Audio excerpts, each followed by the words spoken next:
here we go. We are on the next couple of blocks. We're gonna do two of the smaller ones again. So I have the last two of my smaller side blocks, and these are gonna be marked with my 12 by 6. And then I marked the halfway point on the short side. And I am gonna actually go down here and I'm gonna bring up my bobbin thread at the intersection of that line. And then start with my foot down. That makes it life easier. Okay, we're gonna use this spiral ruler. This one is an interesting ruler to use, and we're actually gonna use just the one side of this ruler. But if you'll notice, I've got my stable tape on both sides because the next block we're gonna turn this ruler over and use both sides of it. All right, so the first thing we're gonna do is this little hooky thing here hooks right around your Rulerwork foot. I'm gonna take this ruler and I'm lining it up right into my corner. So I am going to stitch right over to the corner. Okay. Now I'm going to do another rotation. It is very important that we try not to move the ruler, this part down here, because I want to nestle that seam in the exact same place every time I come back. So I'm outside of my drawn seam line, and I'm going to make sure that this stays relatively close to where it is.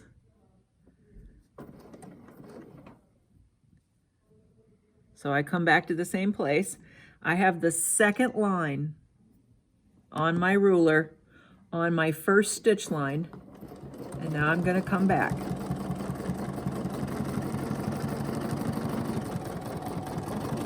And I want to end up in the same place.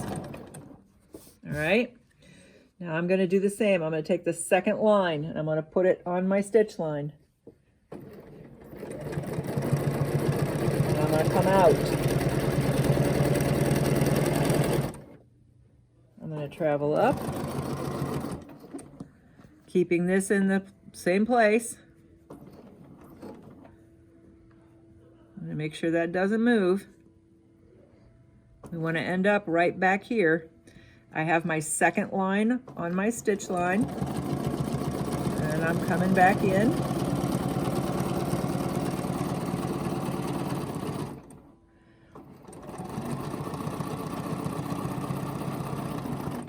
Okay, rotate my ruler out. I got my second line on there again.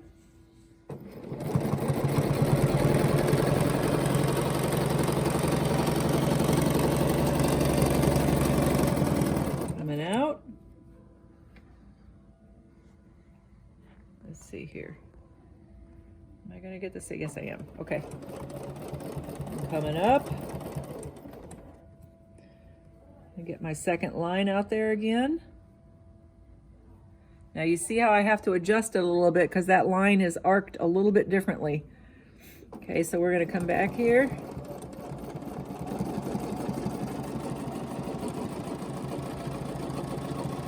And it makes it easier to do these curved ones if you kind of rotate your fabric a little bit, if you can.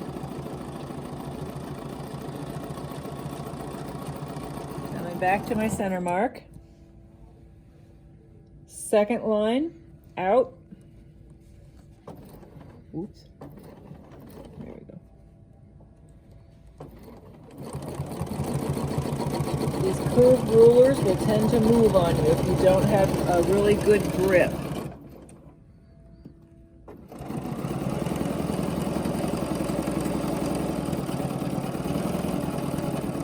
Okay. Now, in order for me to do this next one, you'll see I got some issues here. So first of all, I'm going to be outside my seam line, and second of all, how the heck do I get back over there? So the easiest thing for me to do is to bring up my bobbin thread.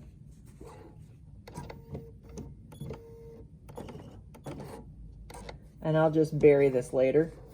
I could travel, I could do that. I choose not to. So I'm just going to bury this piece of thread right here. so that I don't have to travel against that line, because knowing me, I'll get off, and we don't want to do that. Okay, so now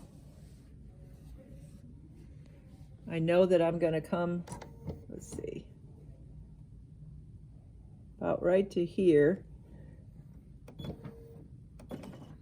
Oops, not right to there, that's bad. Not quite in the right place. There. There we go. Okay, I want to get that stitch down in that seam line. And now I'm going to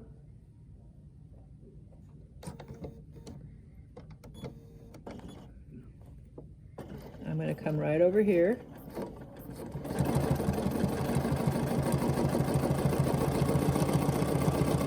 And I'm going outside my seam line, I don't care. You won't see it when you put your block together. But you do want to finish this bottom side, because you are going to see that. I'm going to come right around to where I started. And then I'm going to bring up my bobbin thread. I could stitch out if I wanted to, but I'm going to bring up my bobbin thread.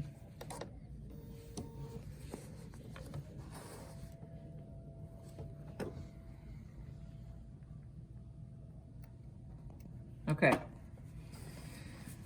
and then I'm just going to take my side thread and needle, and I'm going to bury that in that. And again, when this is in your quilt, you're going to see that neat stitch design, and you're going to see it kind of disappear over onto this side. So you're going to do this on this side, then you're going to come over on the other side and do it facing the same direction, so it'll spin the other way. Do 2 of them each side, and there you go. That's that one.